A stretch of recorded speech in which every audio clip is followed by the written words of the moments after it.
inspired you to start Misty Eyes?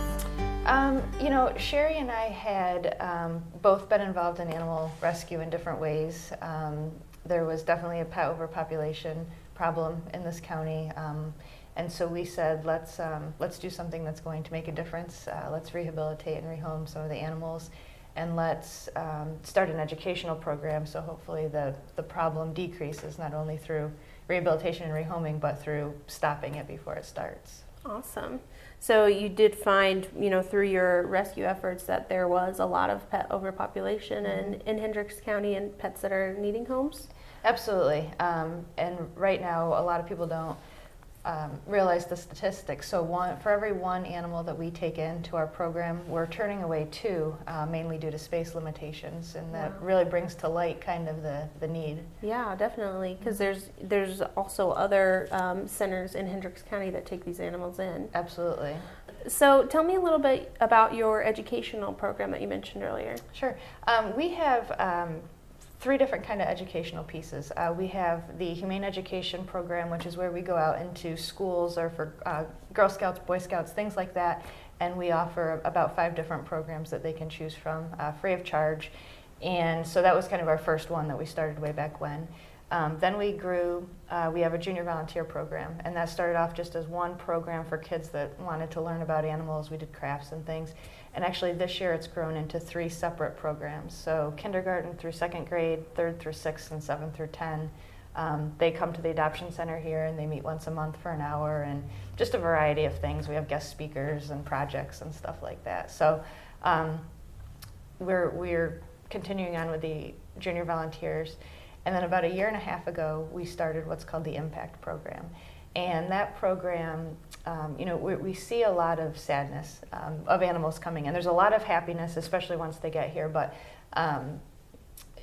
we see things that we say, we wish people knew how to prevent these things. So we started Impact, and that goes into underserved areas and teaches through games and a program things like how to care for outside animals, pet overpopulation, dog fighting, safety around pets, careers with animals, and it really empowers young people to realize that they can make a difference, and that's kind of the goal of it. We bring with us a mobile pet food pantry, and we're working on bringing spay-neuter certificates and vaccinations and things like that we'll be able to distribute to those who just can't afford it. Yeah, awesome. So, there are so many animals that need homes, so really the answer to stop that is to educate the public about, spay, neuter, and what they can do to take care of their animals so they keep them in their home. Absolutely, yeah. So you provide that off-site, and then once you have that educational building, you'll have that building to provide education as well. Yeah, so we'll continue our off-site program, reaching out to people that can't get to us. Mainly our focus right now is community centers throughout central Indiana. We've got about a 2-hour radius that our team of volunteers is willing to travel and set up. And then when we get our educational building built, we'll host field trips and do different programs here and really grow that piece of it too. Because as you said, it's really about how do we prevent the overpopulation, and how do we help families keep animals, in their home and afford it and things like that. And there's ways to do that. Yeah, certainly. It's all about letting them know the resources that are available to them. Yeah.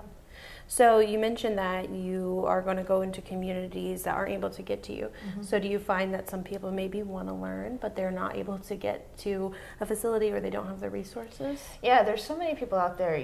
There's good people in this world, and a lot of times they just don't know what's available. It's all about education, and we don't say that our way is the absolute right way. We say here are some options, and here's if you we believe dogs should be kept inside. But we know that there's families that don't have those same beliefs. So our goal is to, for instance, educate them about the proper care of having an animal outside, and the things that these animals still need. So, if we're providing whatever resources we can provide and whatever information we can provide, we're doing that. So the spay-neuter certificates that you're offering, do you find that that'll help with the overpopulation as well?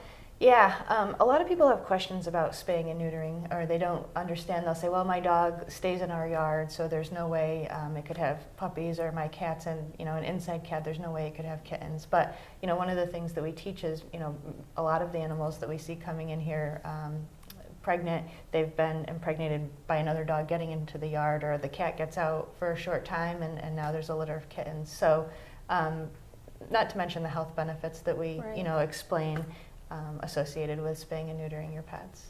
Have you seen animals surrendered due to health concerns from not spaying and neutering? We've seen a couple, yeah.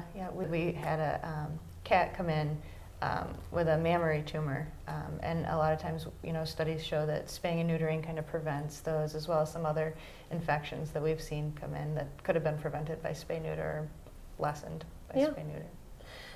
So you're a resource to these people. So one thing that's really big at Misty Eyes is having an open mind, right? Absolutely. So if someone calls, you're going to go through all those resources and there's no judgment. You don't have to, guilt anyone.